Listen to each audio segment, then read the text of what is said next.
Assalamualaikum warahmatullahi wabarakatuh.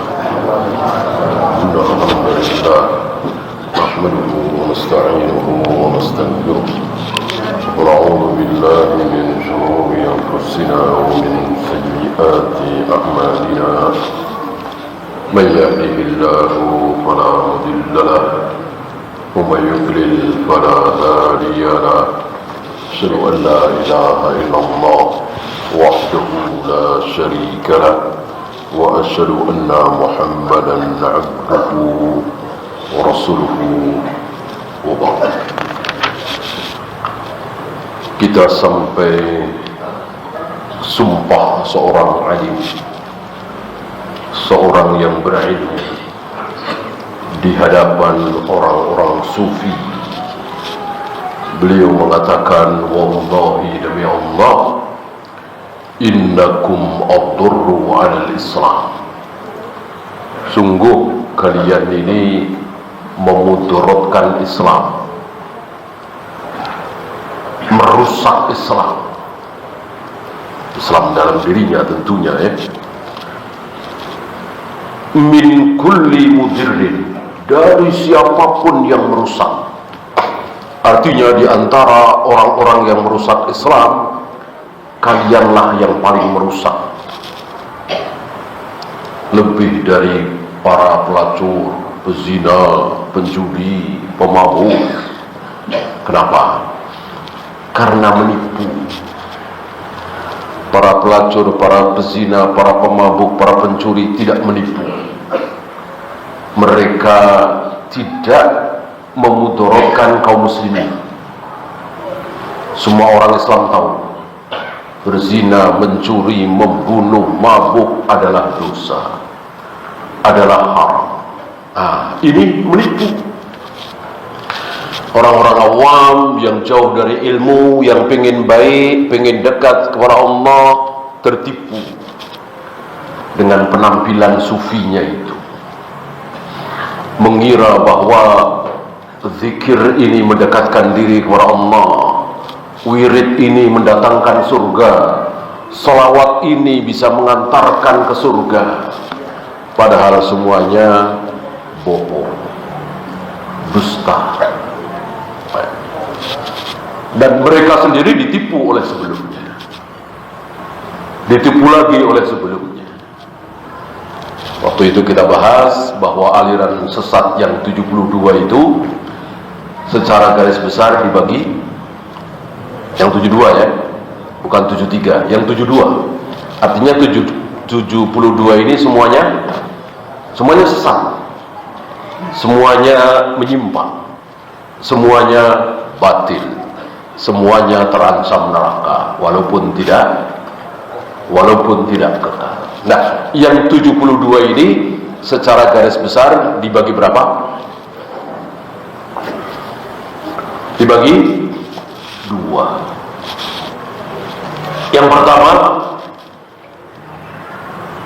niatnya baik, niatnya tulus, ikhlas, ingin ibadah, ingin masuk surga, ingin selamat dari neraka. Ini mayoritasnya. Ya, ngapain sholat, zikir, wirid kalau tidak punya niat baik? Niatnya baik ya. Tapi karena menyimpang, tidak mengikuti Rasul dan para sahabat, ya akhirnya sesat, akhirnya neraka. Tapi niat dari awal baik.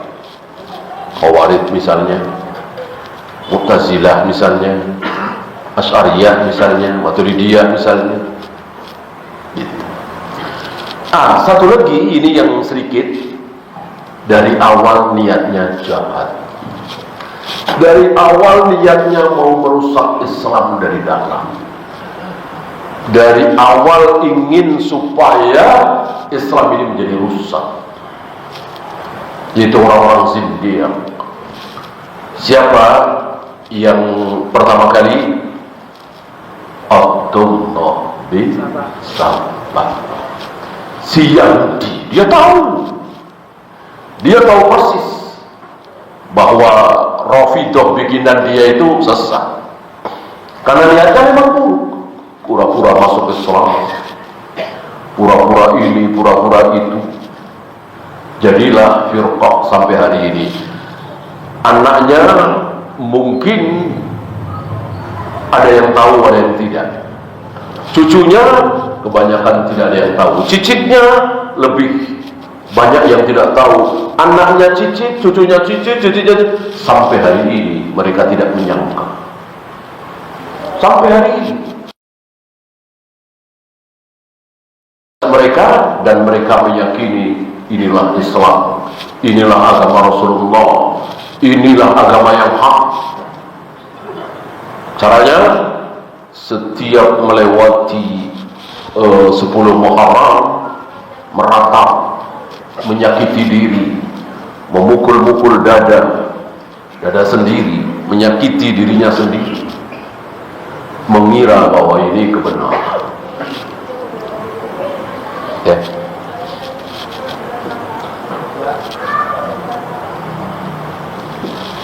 Nah, inilah yang lebih menipu kaum muslimin. Maka beliau berani sumpah, wallahi demi Allah, innakum adarru 'alal Islam min kulli mudir. Tidak ada yang lebih merusak Islam daripada kalian ini. Menipu.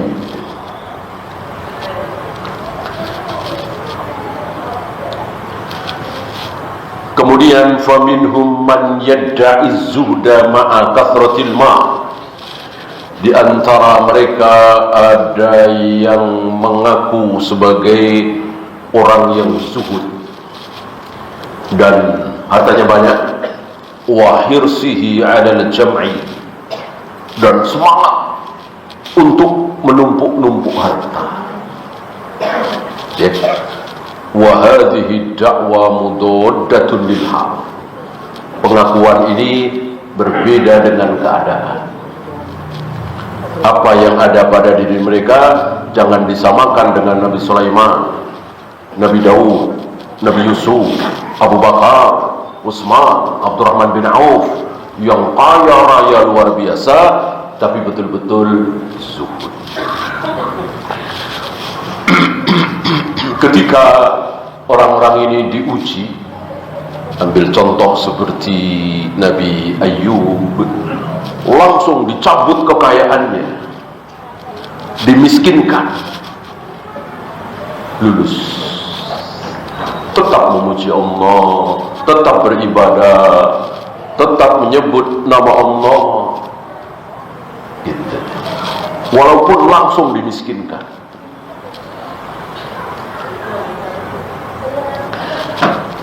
Wa minhum man yudhirul faqra ma'a jam'ihil ma'.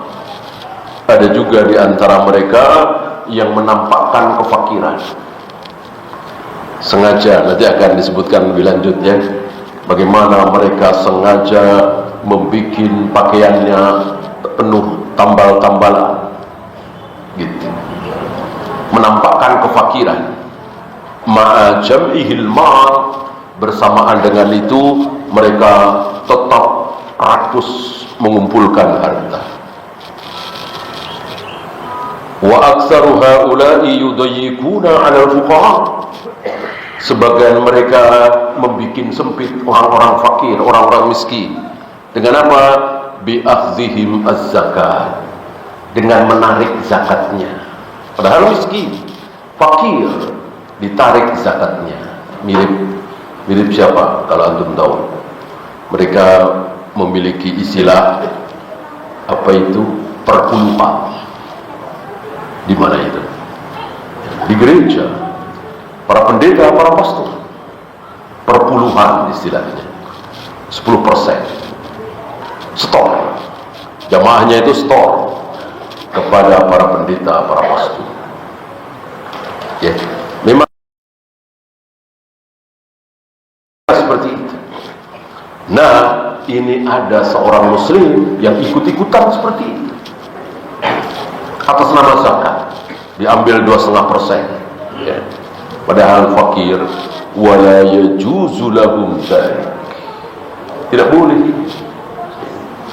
Orang fakir, orang miskin tidak boleh ditarik zakatnya. Nah, ini keadaan orang-orang batin. Dan itu terjadi banyak di negeri kita. Yang datang kaya, tapi tokoh ahli agama. Yang didatangin miskin di kampung-kampung. Mereka iuran, urunan dikumpulkan di situ. Ini persis yang terjadi pada para pendeta, para pastor. Sangat berbeda dengan keadaan du'atus salaf, wabil khusus Rasul dan para sahabat, yang mampu memberikan ya. Walaupun yang mampu ini berilmu, ulama, alim. Ini contohnya bukan satu dua. Contohnya bukan satu dua. Para ulama itu yang diberi keluasan rezeki oleh Allah memberikan kepada jamaahnya. Itu dimulai oleh para nabi, para rasul. Wabil khusus Nabi Muhammad sallallahu alaihi wasallam. Kemarin kita bahas, justru ketika beliau butuh, terpaksa harus ngutang-ngutang, beliau lebih milih ngutang sama orang Yahudi. Beliau tidak mau menemui Abu Bakar misalnya, Utsman misalnya, Abdurrahman bin Auf misalnya, yang kaya raya itu. Beliau tidak mau. Beliau malah memilih orang Yahudi. Ya. Sunnah bagi para da'i, sunnah bagi para tokoh, sunnah bagi orang yang mengajarkan ilmu untuk menyembunyikan kebutuhannya, menyembunyikan kefakirannya di hadapan jamaah. Lihat Nabi SAW. Jangan seperti para pendeta dan pastor. Ya, masuk subjudul baru, zikru talbisi iblisa ala sufiyati fi libasi. Ini masalah pakaian. Bagaimana iblis menipu orang-orang sufi dalam masalah pakaian. Qala al-musannif rahimahullah, lamma sami'a awailul qawmi, tatkala awal-awal kaum, maksudnya sufi-sufi pertama ya. Sufi kan muncul awal abad keempat, kemudian kelima, keenam, ketujuh sampai hari ini keadaannya tidak sama. Ini yang awal. Anna Nabiya sallallahu alaihi wasallam kana yarqa'u thawbahu. Ketika mereka mendengar bahwa Nabi menambal pakaiannya, dan ini sahih. Ini sahih. Banyak riwayat tentang hal ini, bahwa Nabi menambal pakaiannya. Bukan sobek ganti, tidak, tapi diperbaiki, ditambal.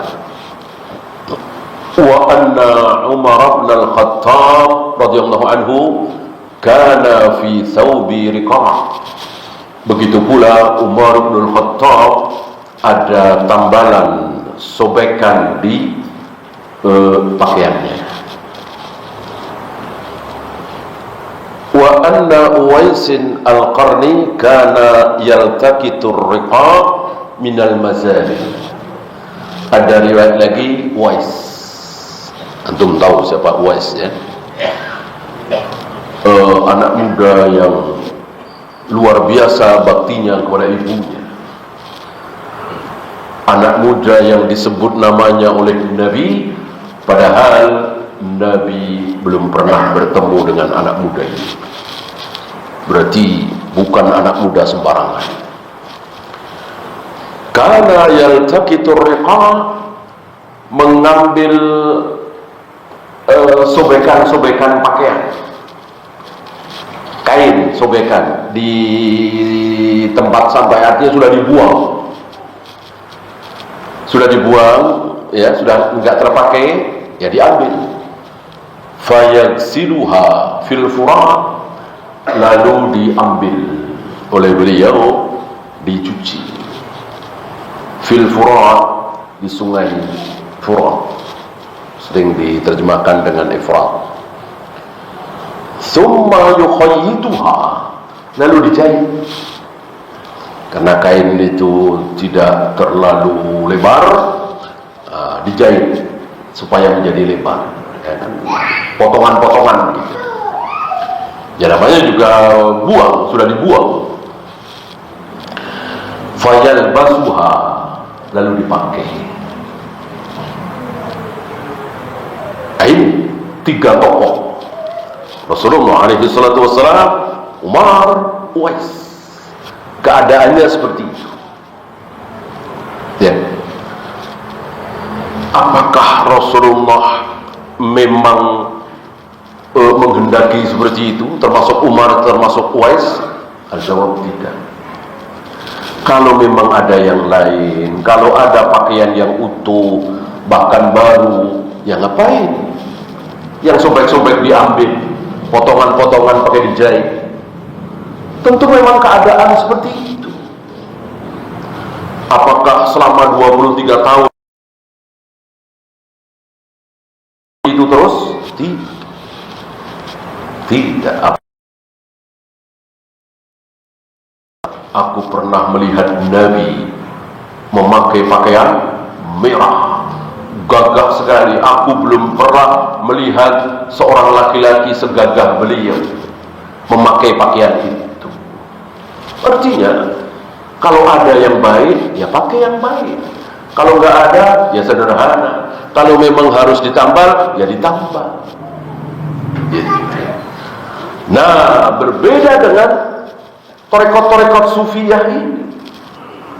Seolah kalau pakaiannya itu tambalan, bagus, mulia, pilihan. Maka melihat 3 laki-laki mulia itu seperti itu, pakaiannya penuh tambalan, ikhtarul muraqqa'at, maka mereka sengaja menambal pakaiannya, dikiranya ada keutamaan. Al-jawab tidak ada. Tidak ada keutamaan orang yang pakaiannya tambal-tambalan. Yang ada keutamaannya adalah mempunyai pakaian tambalan semua, karena memang nggak ada, lalu dia bersabar. Dia tidak malu, tidak gengsi, karena memang itu yang dia punya, bukan sengaja. Nah, kesalahan tarekat sufiyah di sini, menyengaja. Waqad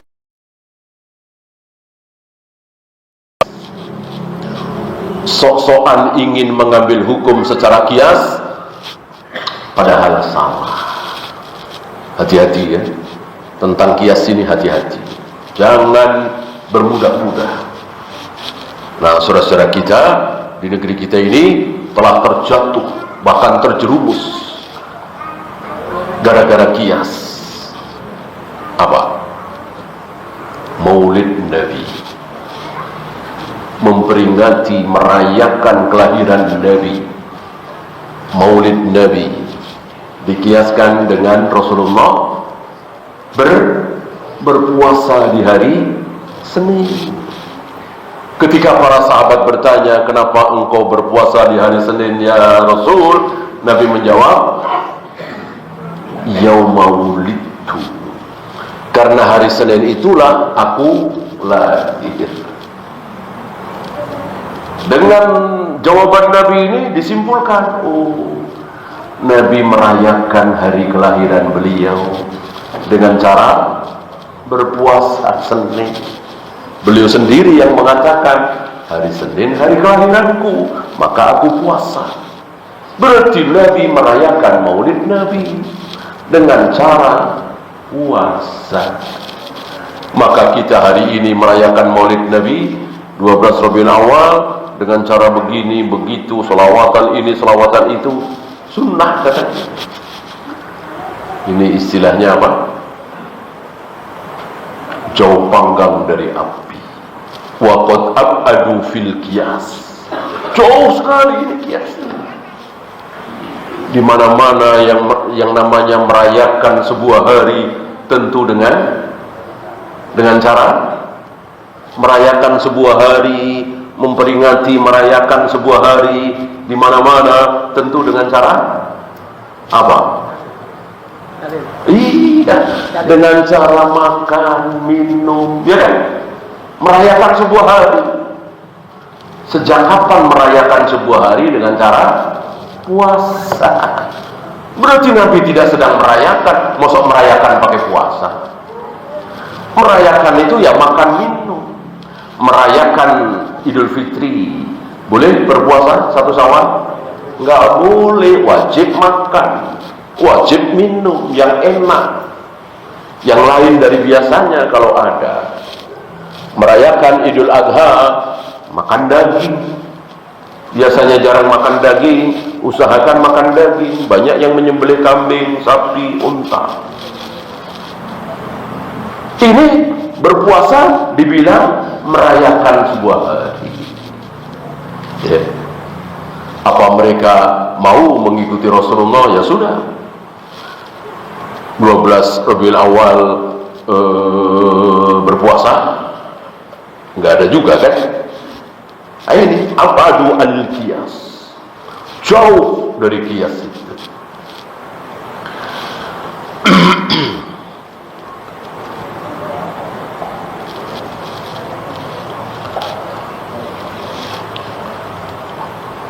Kalau mereka mencukupi seperti Nabi kan lebih enak. Oh, mau mengikuti Nabi, kelahiran Nabi gimana? Ya puasa hari Senin. Kenapa jadi dibawa-bawa 12 Rabiul Awal? Betulkah Rasulullah lahir 12 Rabiul Awal? Kan enggak betul. Setidaknya para ulama kan masih khilaf. Ada yang berpendapat 12 Rabiul Awal, ada yang berpendapat 18 Rabiul Awal, ada yang berpendapat 8 Rabiul Awal, bahkan ada yang berpendapat di luar Rabiul Awal. Karena ketika beliau lahir, gak ada yang tahu. Ibunya, kakeknya, kalau ayahnya sudah tidak ada ya. Yang ada di situ gak ada yang tahu. Kalau beliau ini, bayi ini akan menjadi manusia termulia di muka bumi, gak ada yang tahu. Akan menjadi nabi terakhir, gak ada yang tahu. Ya, maka ya tidak ada pencatatan. Sebagaimana bayi-bayi yang lain, ya biasa aja begitu. Tidak seperti hari ini. Fa inna Rasulullah sallallahu alaihi wasallam wa ashabahu kanu yu'thiruna al-bazazah. Rasulullah sallallahu alaihi wasallam dan para sahabat memilih kezuhudan, zuhud ya. Hidup dalam keadaan zuhud, sederhana itu. Wa yu'riduna 'anid dunya zuhdan, berpaling dari dunia.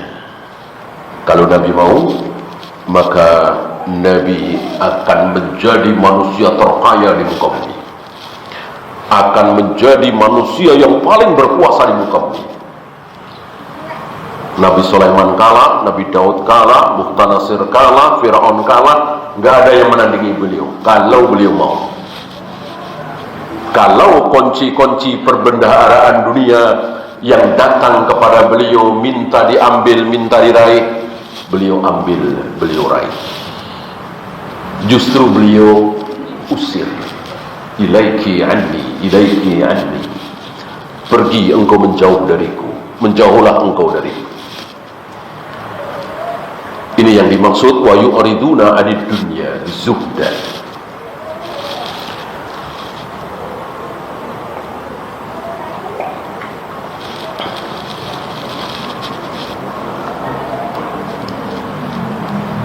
Kenapa? Karena beliau tahu persis betapa tidak ada harganya dunia itu. Ya. tentu ketika dibanding dengan surga akhirat, maka beliau lebih memilih surga, lebih memilih akhirat daripada dunia.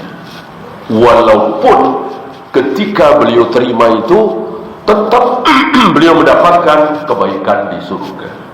Bukan berarti ditukar. Ya, kalau ditukar ya jangankan beliau, kita juga tidak mau, insyaallah, ya kan?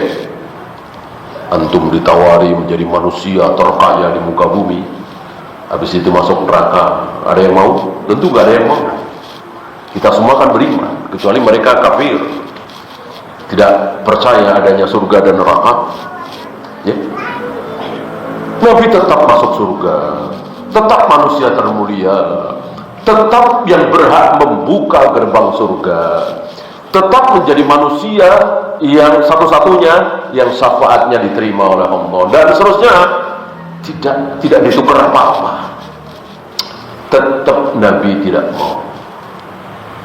Ya, inilah zuhud. Inilah zuhud yang sebenarnya.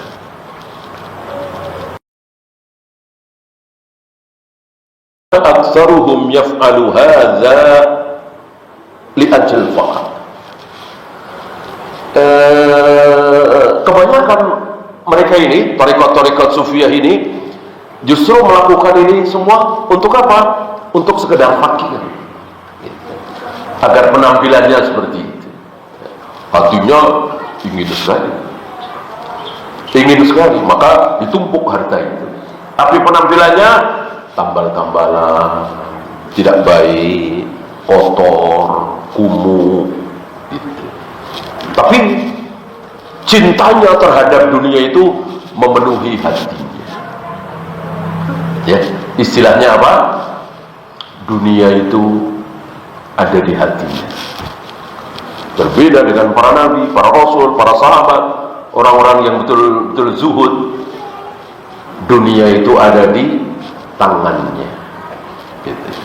Nabi Sulaiman, Nabi Daud, Abu Bakar, Utsman, itu dunia ada di tangannya, bukan di hatinya.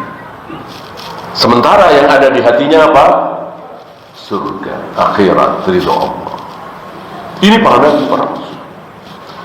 Mereka sebaliknya.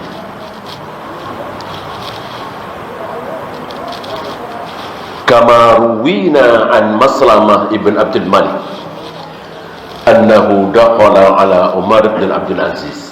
Ini sedikit kisah tentang Umar bin Abdul Aziz, diriwayatkan oleh Maslamah bin Abdul Malik.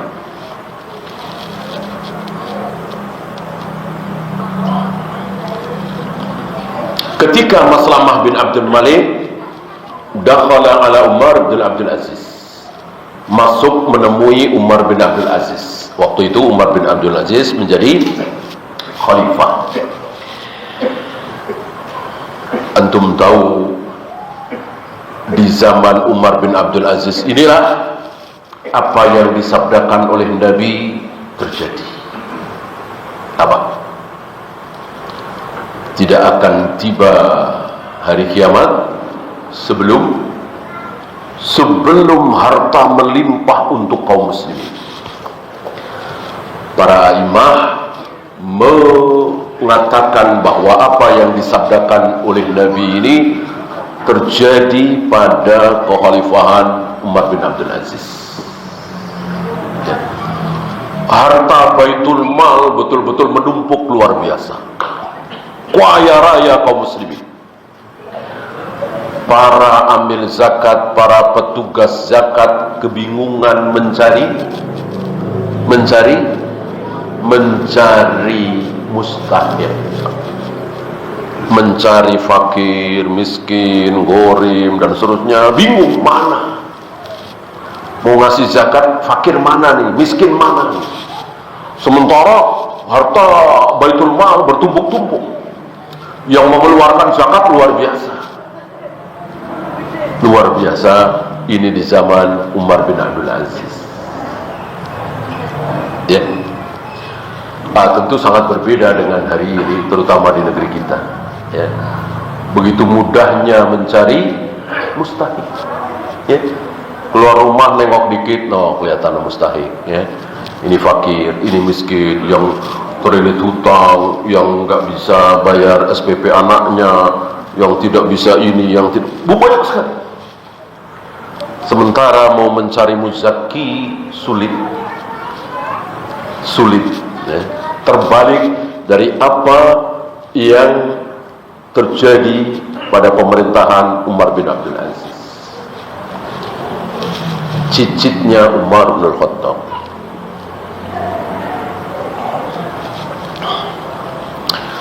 Wa alaihi qamisun wasikhun.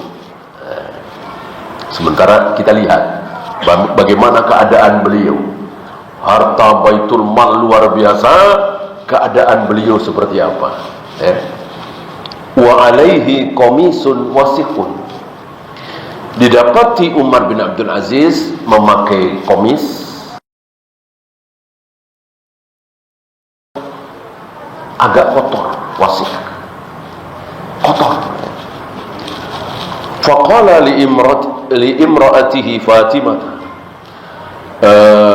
Maslamah bin Abdul Malik kan masih saudaraan ya dengan istri Umar bin Abdul Aziz, Fatimah, berkata kepada Fatimah, "Ighsili qamiso amiril mu'minin." Kenapa engkau tidak engkau cuci bajunya Amir Mukminin? Kenapa kotor begitu? Kenapa tidak dicuci? Ya? Apa jawab Fatimah?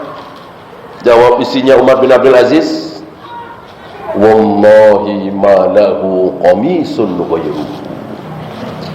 Demi Allah, beliau tidak punya kamis lagi, tidak punya baju lagi kecuali itu. Sementara harta baitul mal menumpuk luar biasa. Inilah Umar bin Abdul Aziz yang sebagian ulama atau sebagian kecil ulama memasukkan ke dalam apa? Memasukkan ke dalam Al-Khulafa Ar-Rasyidin Al-Mahdiyyin. Itu bukan 4 tapi 5. Abu Bakar, Umar, Utsman, Ali, dan Umar bin Abdul Aziz. Tapi sekali lagi, ini pendapat, ya, pendapat tentu bisa benar bisa salah. Adapun Abu Bakar, Umar, Utsman, Ali sudah jadi, ya. Rasulullah mengatakan Al-Khulafa Ar-Rasyidin Al-Mahdiyyin, kekhalifahan sepeninggalku, setelah aku mati nanti, berjalan selama berapa? 30 tahun. 30 tahun. Sabda Nabi alaihi salatu wassalam, ini wahyu, ini dalil. Dan betul. Tahun berapa Nabi wafat sekaligus Abu Bakar dibaiat jadi khalifah? Tahun 10 ya, awal 11. Tahun berapa Ali bin Abi Thalib terbunuh? Tahun 40 Hijrah, pas 30. Nah, setelah dirinci dengan bulannya, itu 30 tahun kurang 6 bulan. 30 tahun kurang 6 bulan. Setelah Ali bin Abi Thalib terbunuh, siapa yang jadi khalifah? Siapa? Muawiyah langsung? Enggak. Iya, Hasan dulu. Hasan bin Ali, putra beliau. Hasan dibaiat dengan kesepakatan kaum muslimin, sebulan, 2 bulan, 3 bulan, 4 bulan, 5 bulan, 6 bulan. Hasan berijtihad. Hasan bertekad menyerahkan kekhalifahan itu kepada Muawiyah. Karena Hasan tahu siapa Muawiyah. Ya. Tidak mungkin Hasan asal-asalan. Tidak mungkin Hasan tidak tahu keutamaan Muawiyah. Nah, setelah Hasan membaiat Muawiyah, menyerahkan kekhalifahan kepada Muawiyah, maka tidak ada lagi istilah Syi'atu Ali, Syi'atu Muawiyah. Sebelumnya ada, walaupun mungkin dari mulut ke mulut, walaupun mungkin bisik-bisik, walaupun mungkin kalau istilah kita obrolan di warung gitu ya, itu ada. Dia kelompok mana nih? Oh, Ali. Kalau dia nih siapa? Oh, Muawiyah. Karena memang sempat pecah. Bahkan sahabat ya, walaupun mayoritas sahabat berdiri di belakang Ali bin Abi Thalib, tapi setidaknya ada Aisyah, ada Zubair, ada Tolha. Ini kan sahabat juga, mulia juga. Tidak berdiri di belakang Ali bin Abi Thalib kan? Karena antum tahu bagaimana perang Jamal, di mana Aisyah menaiki Jamal, unta, ketika berperang itu, menunjukkan bahwa Aisyah tidak berpihak ke Ali. Walaupun perang Jamal sudah selesai, perang Siffin sudah selesai, ada saja omongan, oh kelompok Ali, oh kelompok Muawiyah, begitu. Tapi setelah Hasan menyerahkan kekhalifahan kepada Muawiyah, nggak ada lagi obrolan itu. Nggak ada lagi, oh ini kelompok Ali, oh ini kelompok Muawiyah. Tidak ada. Persis seperti mimbar sambil menggendong Hasan yang waktu itu masih kecil. Mungkin kalau di kita masih usia TK gitu ya. Beliau mengatakan, anakku ini, Hasan, maksudnya cucu beliau, akan menjadi pendamai antara dua kelompok kaum muslimin yang berselisih. Persis seperti yang disabdakan oleh Nabi SAW. Maka semenjak Hasan menyerahkan kekhalifahan kepada Muawiyah, para ulama hari itu menyebut itu sebagai tahun persatuan, Amul Jamaah. Ya. Kan dulu kurang terkenal ya, tahun 10, tahun 11, tahun 13 ya. Yang lebih terkenal itu peristiwanya. Gitu. Misalnya tahun di mana tentara Abraha yang menaiki gajah itu menyerang Ka'bah, ya, maka dikatakan sebagai tahun gajah, Amul Fil. Gitu. Jadi ada peristiwa besar apa di tahun itu, itu disebut, gitu ya. Nah, karena kita hari ini sudah ribuan, 1000 tahun lebih ya, maka dihitung tahun berapa, tahun 1900-an, tahun 1700-an gitu. Kalau dulu lebih terkenal peristiwanya, peristiwa besar.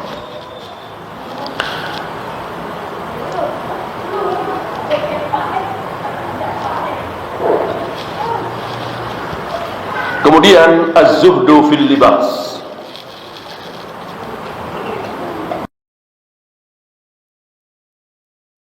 Masalah pakaian itu, yang benar itu seperti apa? Ya. Qala al-musannif rahimahullah, fa amma sufiyatu zamanina. Adapun orang-orang sufi zaman sekarang, ya, berarti 800 atau 900 tahun yang lalu. Fa innahum ya'maduna ila thawbaini aw thalathatin. Mereka sengaja punya 2 pakaian atau 3 pakaian, gitu ya. Kullu wahidin minhuma ala launin, ay launin wahidin. Dua-duanya atau tiga-tiganya itu dibikin warna sama, putih-putih semua, gitu ya, hitam-hitam semua, ya, abu-abu semua. Biar apa? Biar dikira pakaiannya itu saja. Ya. Tujuannya apa? Ya menampakkan kemiskinan, menampakkan kezuhudan. Pakaiannya tidak banyak, padahal banyak, ada 3, mungkin 4, tapi dibikin sama semua. Ya kalau dibikin sama semua memang modelnya seperti itu nggak masalah ya. Seperti hari ini orang Mekah, Madinah, Saudi kan pakaiannya itu aja. Tiap hari kan gamis putih, surbannya kotak-kotak putih merah ya. Tiap hari itu ya nggak masalah. Ya, karena memang ya semuanya seperti itu. Nggak ada satupun orang yang mengatakan orang-orang Saudi itu punya pakaian cuma satu, nggak pernah ganti-ganti, itu terus. Nggak ada orang yang berpendapat seperti itu. Ya memang itulah pakaian mereka, kebiasaan mereka. Tentu berbeda dengan kebiasaan kita. Memang harus sama pakaian kita dengan pakaian mereka? Nggak harus sama. Yang harus sama-sama sunnah, sama-sama bertauhid, sama-sama jauh dari syirik dan bid'ah. Itu yang harus sama. Untuk pakaian nggak harus sama, karena memang tidak ada pakaian Islam secara bentuk, secara model, secara warna tidak ada. Secara sifat ya longgar, tidak terlalu sempit, tidak transparan, menutup aurat. Sifat pakaian Islami seperti itu. Fayaj'alunaha khiraqan, lalu dibikin sobek-sobek, disobek ya. Wa yulaffikunaha, lalu dijahit. Kurang kerjaan, disobek sendiri, dijahit sendiri. Karena memang tujuannya jahat, memamerkan kepada manusia, menipu manusia. Kami miskin, kami zuhud, kami tidak bernafsu dengan dunia, memamerkan seperti itu. Beda dengan para nabi, para rasul, para sahabat. Di hadapan manusia biasa-biasa aja. Makan kalau enak ya makan banyak, biasa aja. Begitu di hadapan Allah pecah hatinya. Begitu di hadapan Allah menangis. Begitu di hadapan Allah ingat neraka. Itu para nabi, para rasul, para sahabat, para salaf. Bukan menangis di hadapan manusia. Tidak seperti tarekat-tarekat sufiyah, menangis di hadapan Allah.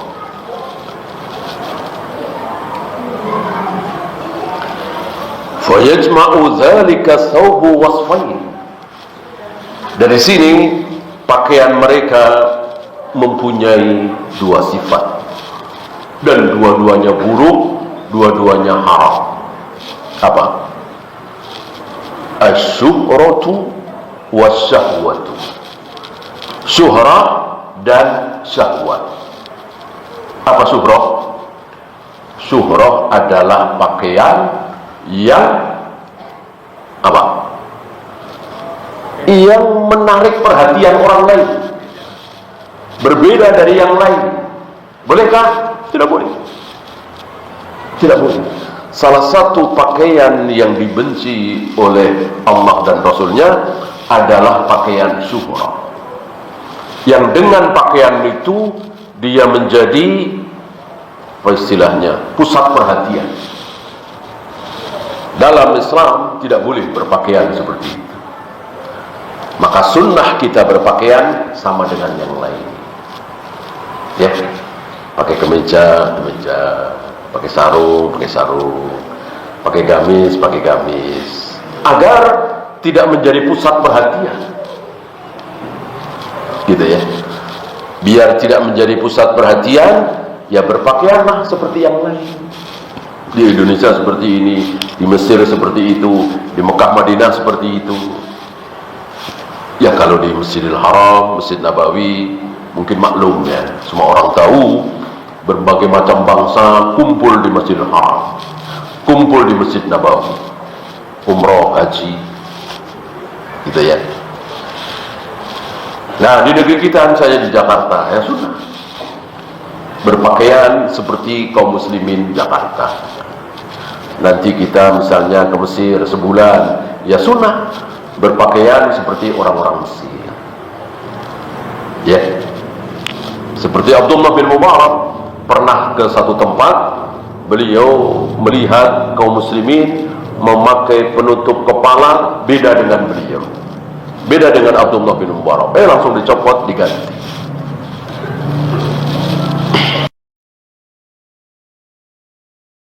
Syukurlah. Ya, antum bisa ambil contoh sendirilah.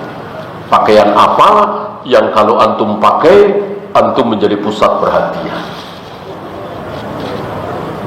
Ini sepertinya bertolak belakang dengan semangat para desainer, ya, pembikin pakaian, terutama model pakaian wanita. Justru gimana caranya pakaian ini akan menjadi pusat perhatian. Justru dalam Islam sebaliknya. Kenapa kita berpakaian? Supaya tidak diperhatikan orang, gitu. Supaya tidak menjadi pusat perhatian. Sebab kalau kita nggak pakai pakaian, nggak pakai baju, pasti menjadi pusat perhatian, ya kan?